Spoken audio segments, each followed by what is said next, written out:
Bienvenidos amigos a esta reflexión de hoy lunes. Gracias por estar ahí y observar esta reflexión. Muchos o pocos, no sé cuántos ven la reflexión, pero siempre aparece una cantidad allí que al menos le dan like o que aparecen allí registrados. Estas reflexiones que yo las hago más que todo por mí. La verdad es que siempre he sido una persona inquieta en la búsqueda de Dios. Recuerdo en mi juventud buscando a Dios en todas partes, en la naturaleza, en los ancianos, en los niños, en los pájaros, en las flores, en todas partes buscaba yo a Dios. No puedo decir que no lo encontraba, pero perseveraba yo en ese buen deseo de ser una persona de bien y de amar a Dios sobre todas las cosas y de obedecerle a mis papás que eran católicos y nosotros teníamos que asistir a misa e íbamos a misa. Luego al pasar el tiempo más me entregué a la palabra de Dios. De verdad que durante toda la vida he sido un enamorado y un entendido de que amar al prójimo es amar a Dios, y yo me voy a dar esa gracia. Nací con un espíritu altruista, porque en mí siempre nace el deseo de ayudar a los demás. No soy capaz de ver una persona en desgracia y que yo le puedo ayudar y no ser capaz de hacerlo. De verdad que siempre ha sido así. Vamos a poner el ejemplo más patético, que hay un señor en silla de ruedas al otro lado del andén y quiere cruzar. Yo soy el que me bajo de la moto para ayudarle a cruzar el andén. O hay un anciano que quiere cruzar, yo soy esa persona que quiere ayudar al anciano. Yo soy esa persona que ve a una persona en desgracia en carretera y yo paro para ayudar a esa persona. Yo soy esa persona que ve que una persona necesita un mercadito y soy esa persona que va y busca ese mercadito para las personas. Pero todo eso siempre le he dicho en nombre de Dios y gracias a Dios. Así es que para mí es todo un placer poder en estos momentos predicar la palabra de Dios y darle gracias a Dios por permitirme predicar esa palabra. Descubrí por estos días, por no decir desde hace un tiempo para acá, que cualquier persona puede creer en Dios, y es más, los protestantes creen en Dios. Yo diría que creen más que los mismos católicos, creen más, porque aleluyan, alaban, glorifican de una manera impresionante a Dios. Pero descubrí que eso no basta, que no basta con decir yo creo en mi Señor, gloria a Dios, aleluya, sino que hay es que obedecer la doctrina de Jesucristo. Si usted, aleluya, alaba, glorifica a Dios, pero no le obedece su doctrina, ¿eso para qué? Es una fe vana. Y Pablo lo manifiesta de esa manera. De nada te sirve creer, pero si no le obedeces a Cristo, es una fe vana. Por lo tanto, de nada te sirve. Por eso el mensaje propio para ustedes, muchachos, es: si ustedes realmente creen en Dios, ojo, deben asegurarse que le obedecen a Cristo. Porque si ustedes no le obedecen a Cristo, de nada sirve. Y algún protestante me dirá: César, nosotros sí le obedecemos a Cristo. Nosotros sí le obedecemos a Cristo. Y entonces cuando vamos a las Escrituras, recordemos que todo lo que está escrito en la palabra de Dios se cumplirá hasta la última tilde y coma. Por lo tanto, si en Juan 20, 21, 23 Jesucristo ordena que debemos ir a confesarnos con un sacerdote, debemos obedecer. Pero usted dice: no, eso no lo hago. No, eres de las personas que creen pero no le obedecen. Jesucristo ordena, Juan 6, 53, quien coma de mi carne y beba de mi sangre tendrá vida eterna, porque yo soy la verdadera carne y mi carne es verdadera comida y mi sangre es verdadera bebida. Y usted dice que no, que eso es un simbolismo, no le obedece a Jesús. Entonces, aleluyar, glorificar, alabar y cantar y bailar y de todo, pero si no le obedece, es una fe vana. Eso no sirve, muchachos. Por lo tanto, la palabra de Dios es terrible. La palabra de Dios es salvación para los que le obedecen a Cristo y es condenación para los desobedientes. Y así está escrito: vayan, prediquen, hagan que todos los pueblos sean mis discípulos. Quien crea se salvará y quien se resista a creer se condenará. Usted se resiste a creer que un sacerdote tiene poder para perdonar pecados. ya, condenado está. Usted se resiste a creer que el cuerpo y la sangre de Cristo están en la Eucaristía y no cree, ya, está condenado, mijo. Es así de sencillo. Así es que alabar, aleluyar, glorificar a Dios, saltar, bailar, cantar, eso no sirve de nada si no obedecemos.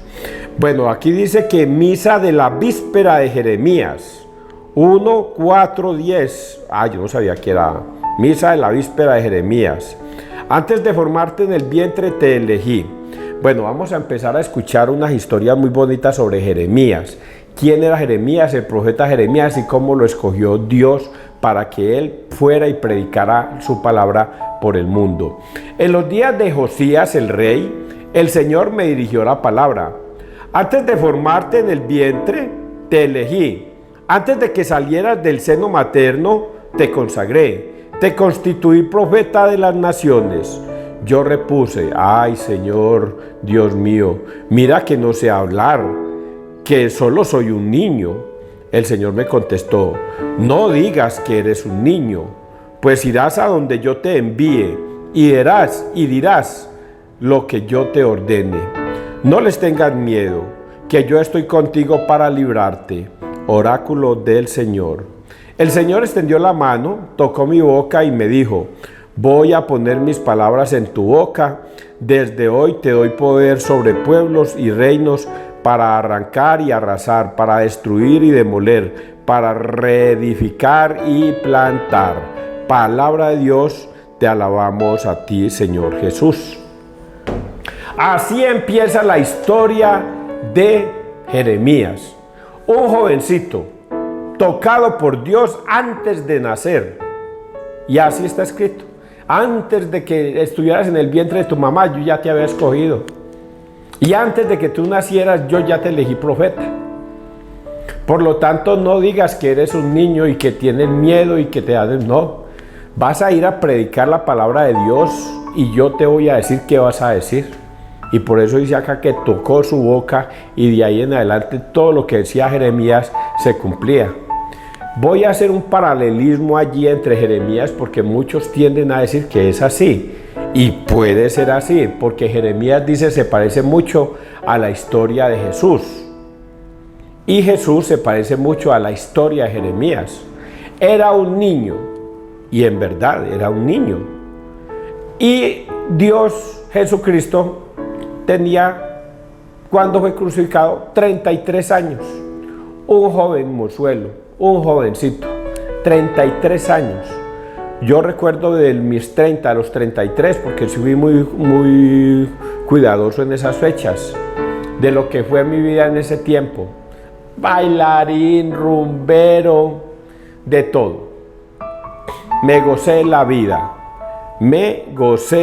vida por todos lados.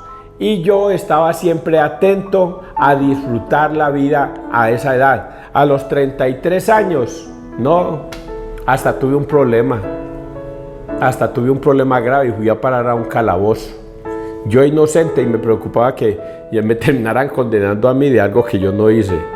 Y esa era mi juventud. Y hoy día uno se pone a comparar a un joven de 33 años con Jesucristo. Pues el joven de 33 años era como yo. Un irresponsable, rumbero, bailarín, yendo a misa, pero no creyendo mucho en Dios y disfrutando de la vida pagana, de las mujeres, de la rumba y todo eso. Sí, de mí no se puede decir que yo fui un borracho, un borrachín, porque el licor nunca me agradó. Sí fui un rumbero, pero no más.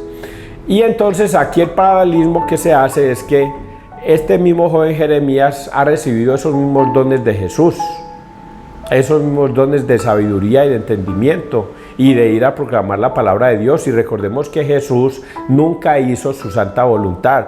Jesús dijo, todo lo que me ha ordenado mi Padre es lo que yo hago. Mi Padre trabaja, por lo tanto yo trabajo. Por lo tanto yo solo le obedezco a mi Padre en todo lo que Él me manda. Y ese era Jeremías, obedeciendo. Ahora voy a anotar un tema bastante duro, porque es duro. Uno a veces quisiera ser profeta de Dios. Y voy a decir, yo al menos predico la palabra de Dios. Gracias Dios por permitirme para predicar tu palabra. Pero mire algo terrible. que a mí no me gustaría que me pasara. Y es esto: pues irás a donde yo te envíe y dirás lo que yo te ordene. Hasta ahí voy bien. Yo siento que yo estoy inspirado por el Espíritu Santo para decir las cosas que yo digo, que es el Espíritu Santo que ahonda en mí para decir estas cosas. Hasta ahí va bien. No les tengas miedo. Hasta ahí voy bien. No les tengas miedo. Yo predico libremente a donde me toque. Si algún pastor que a veces me escriben y me dicen y me mandan hasta capítulos y versículos, y de una yo los cojo y les digo: vea, es esto, esto y esto, y se lo voy a responder con estos textos bíblicos, y ahí yo les tomo el pasaje bíblico con la foto y se los mando para que ellos vean que están equivocados. Que yo te ordene, no les tengas miedo, que yo estoy contigo para librarte. Hasta ahí voy a decir que puedo sentir la presencia de Dios en mí, aunque a veces me siento derrumbar. Oráculo del Señor. El Señor extendió la mano, tocó mi boca y me dijo: voy a poner mis palabras en tu boca. Desde hoy, esta es la partecita muy dura, no sé si ustedes la van a entender, pero yo se las voy a explicar. Desde hoy te doy poder sobre pueblos y reinos para arrancar y arrasar. Te doy poder sobre los pueblos para arrancar y arrasar, para destruir y demoler, para reedificar y plantar. Y uno piensa que va a ser un rey. Uno piensa que va a ser un rey con poder y todas esas cosas. Y si ustedes vieron la película de Jeremías, ay, si le fue de mal a ese pobre muchacho. Mantenía azotado. Josías lo azotaba. Todos los séquitos de Josías estaban en contra de Jeremías y lo metían en la cárcel, en calabozos, lo lapidaban, lo escupían, le daban bofetadas, lo trataban mal. Mal es mal. Tanto así que hasta lo metieron por ahí a un pozo seco con un lodazal, y ahí estuvo durante un tiempo porque le fue mal en la vida terrenal. Entonces, como que no coincide lo que uno de ser humano piensa con lo que realmente va a vivir. Él tuvo el poder de arrancar y arrasar con su boca, porque lo que él profetizaba era en el nombre de Dios y pasaba. Para destruir y demoler era el poder de Jeremías, porque la boca del Señor, porque la palabra del Señor estaba puesta en su boca y hacía y cumplía lo que Jeremías decía. Y dice aquí: para reedificar y plantar. Y Jeremías lo único que dijo fue cosas en el nombre de Dios, pero como estos hombres querían vivir en opulencia y bien, no se dejaron someter sobre Nabucodonosor, y Nabucodonosor entró a Israel y esclavizó a ese pueblo. Todo lo que predijo Jeremías se cumplió tal y cual se lo había dicho el Señor que se iba a cumplir. Y así fue, así es como se trata aquí a Jeremías. ¿Y cómo muere Jeremías? Jeremías no muere de una manera aplaudible. No les puedo decir cómo murió, pero también murió como un mártir. Vamos a leer el Salmo, Salmo 70. En el seno materno tú me sostenías. A ti, Señor, me acojo. No quede yo derrotado para siempre. Tú que eres justo, líbrame y ponme a salvo. Inclina a mí tu oído y sálvame. Sé tú mi roca de refugio, el alcázar donde me salve, porque mi peña y mi alcázar eres tú, Dios mío. Líbrame de la mano perversa, porque tú, Señor, fuiste mi esperanza y mi confianza. Señor, desde mi juventud en el vientre materno ya me apoyaba en ti. En el seno tú me sostenías. Mi boca contará tu justicia y todo el día tu salvación. Dios mío, me instruiste desde mi juventud y hasta hoy relato tus maravillas. Ay, este salmo pareciera para mí, como que estuviera hecho para mí. Eso fue la historia que les conté ahorita. Dios mío, me instruiste desde mi juventud y hasta hoy vengo a predicar tu palabra. Hasta hoy me atrevo a predicar tu palabra. Relato tus maravillas. pareciera hecho para mí. Y lo digo más por esta parte también. Sé tú mi roca de refugio, el alcázar donde me salve, porque mi peña y mi alcázar eres tú, Dios mío. Líbrame de la mano perversa. Eso me sale. Y esta parte, a ti, Señor, me acojo, no quede yo derrotado para siempre. Tú que eres justo, líbrame y ponme a salvo. Inclina a mí tu oído y sálvame. Todas estas palabras retumban en mi mente y en mi corazón y pareciera que estuvieran hechas para mí. Vamos a leer una carta de 1 de Pedro 1, del 8 al 12. Sobre esta salvación estuvieron explorando e indagando los profetas.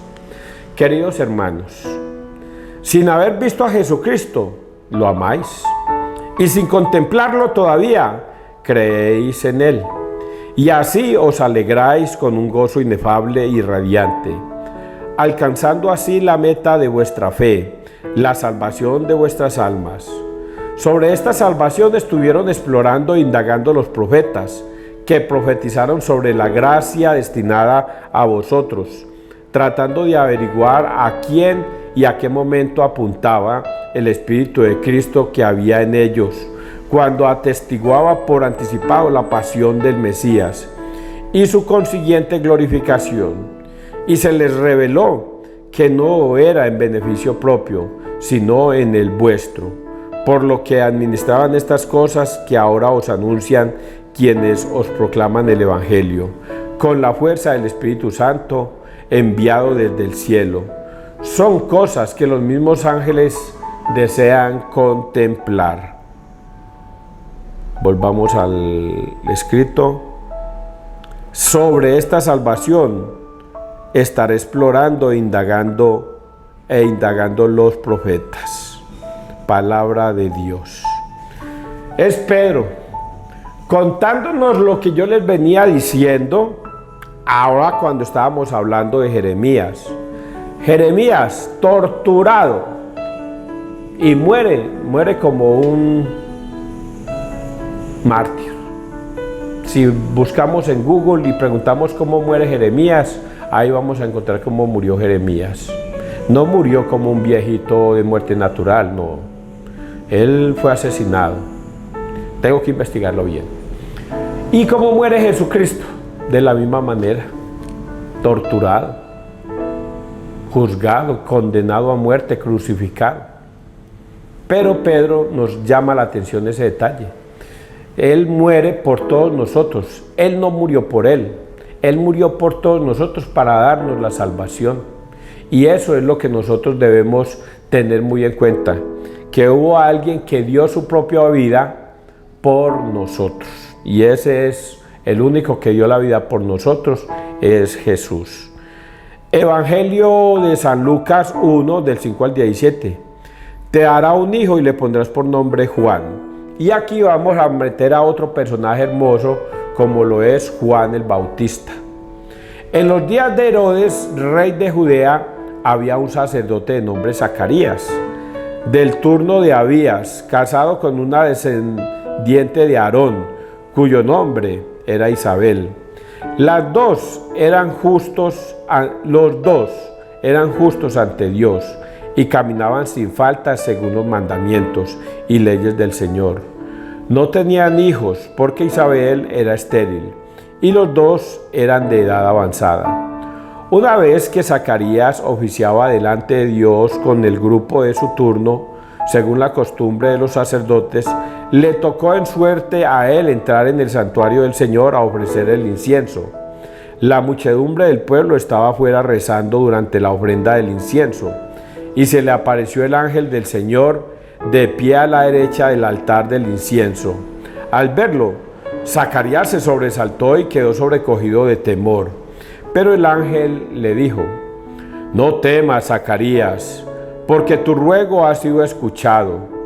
Tu mujer Isabel te dará un hijo y le pondrás por nombre Juan. Te llenarás de alegría y gozo, y muchos se alegrarán de su nacimiento, pues será grande a los ojos del Señor. No beberá vino ni licor, estará lleno del Espíritu Santo ya en el vientre materno, y convertirá a muchos hijos de Israel al Señor, su Dios.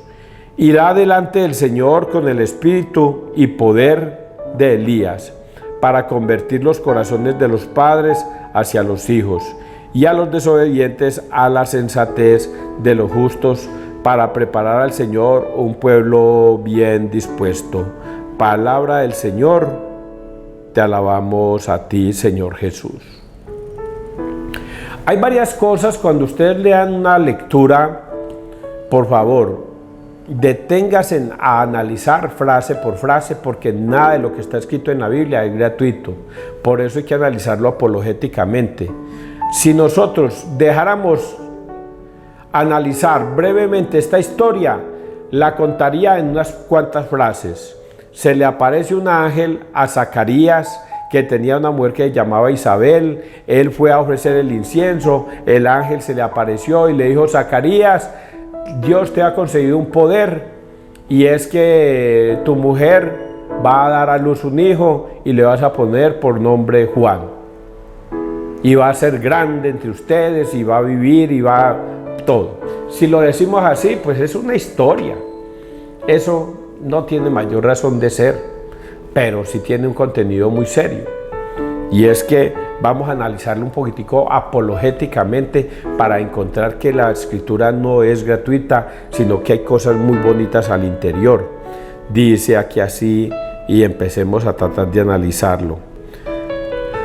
En los días de Herodes, rey de Judea, había un sacerdote de nombre Zacarías. ¿Quién era Zacarías? Era un sacerdote, pero no un sacerdote católico, no. Era un sacerdote judío. Así es que hacía parte de la historia del Antiguo Testamento, y él era un levita. Judío, era un sacerdote. Y entre ellos, cuando se reunían los sacerdotes, escogían a uno para que él fuera el que entrara al altar y ofreciera incienso sobre el altar. Y dice acá que por suerte le tocó a Zacarías. Quiero decirles ese pedacito. Por suerte es que buena suerte, mala suerte, quién sabe. Todo es decisión de Dios. Dios tenía predestinado este momento en que el que iba a ser elegido era Zacarías, porque ya Dios lo había escogido a él, que Zacarías iba a ser el padre de un profeta, que no ha existido un profeta más grande que Juan, pero el más pequeño del reino de los cielos es más grande que Juan. Entonces todo está predestinado para que Zacarías entre al templo. Así es que por suerte le tocó, no, esa suerte, buena suerte, mala suerte, quién sabe, ya Dios tiene predestinado todo. Pero aquí dice, de nombre Zacarías, del turno de Abías, casado con una descendiente de Aarón, cuyo nombre era Isabel. Y mire esta frase: los dos eran justos. O sea, Isabel amaba a Dios sobre todas las cosas y le obedecía en todos los mandatos a Dios. Y Zacarías, como sacerdote, también era un hombre justo ante Dios. Recordemos la historia de José.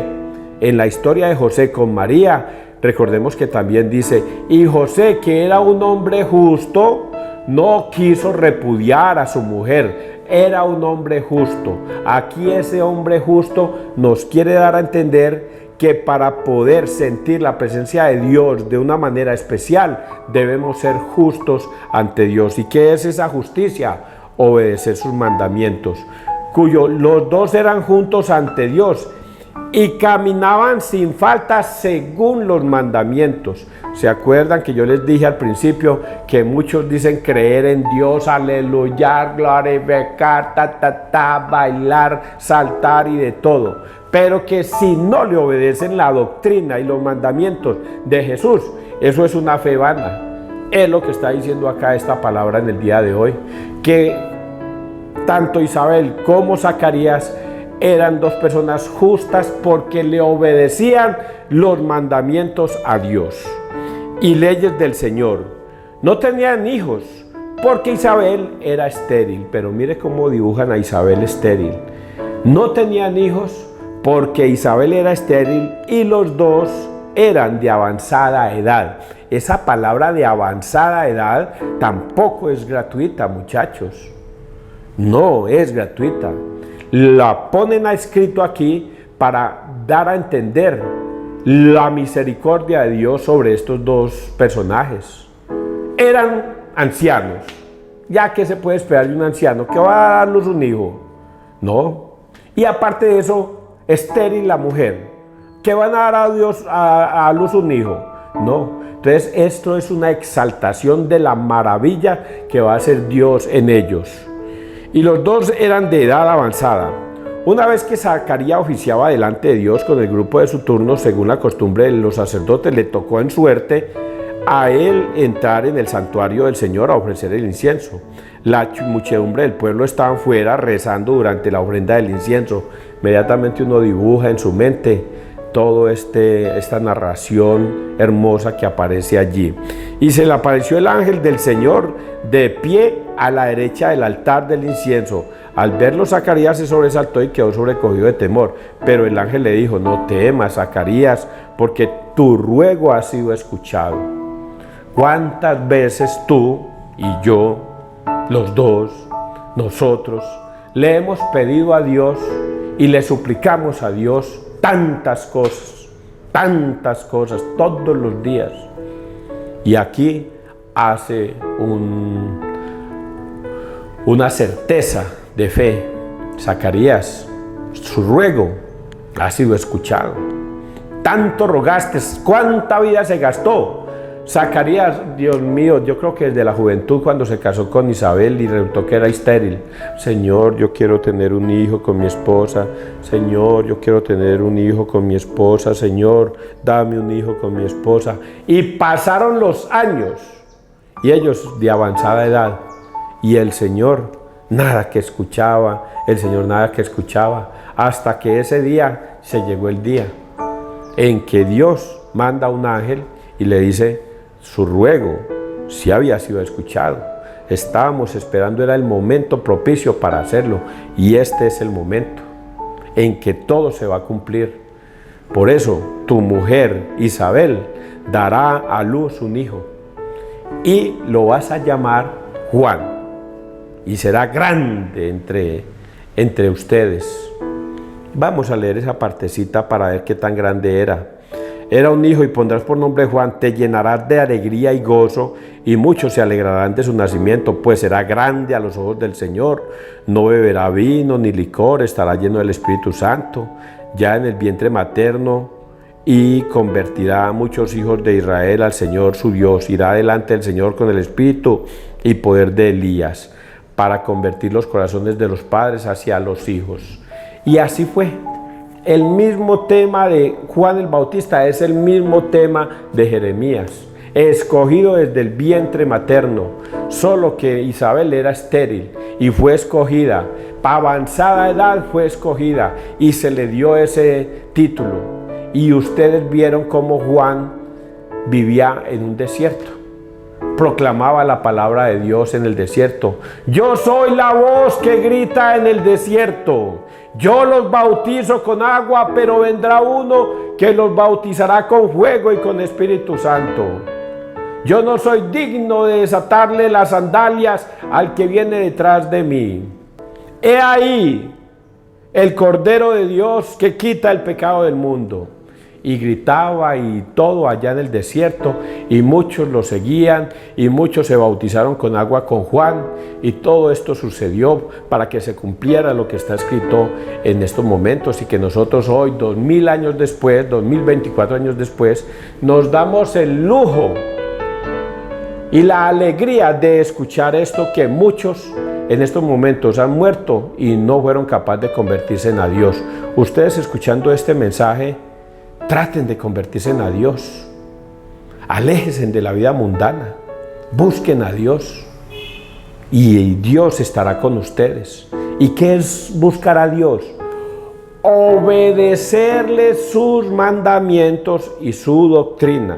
Si usted está en una iglesia protestante, Tengan la plena seguridad que no hay salvación para esos protestantes mientras no regresen al redil que es la iglesia de Cristo en Mateo 16:18. Tú eres Pedro y sobre esta roca edificaré mi iglesia. Mi iglesia. Por lo tanto, si tú estás en una iglesia separada, aleluyando, alabando y glorificando a Dios, más te vale hacerte necio y regresar a la doctrina de Cristo y obedecerle. Ve al sacerdote. Estás cometiendo un pecado que es mortal y se llama el pecado de la apostasía. Apostatarás en contra de la doctrina de Cristo y es un pecado mortal. No crees en la Eucaristía sabiendo que en la última cena Dios consagró la Eucaristía, levantó el pan, levantó el vino. Este es mi cuerpo, esta es mi sangre, hagan esto en conmemoración mía. Y ustedes dicen que eso es un simbolismo. Por Dios, recapaciten en sus mentes y en sus corazones y regresen a Cristo si quieren ser salvos. Que Dios te bendiga, que Dios nos bendiga donde quiera que todos estemos.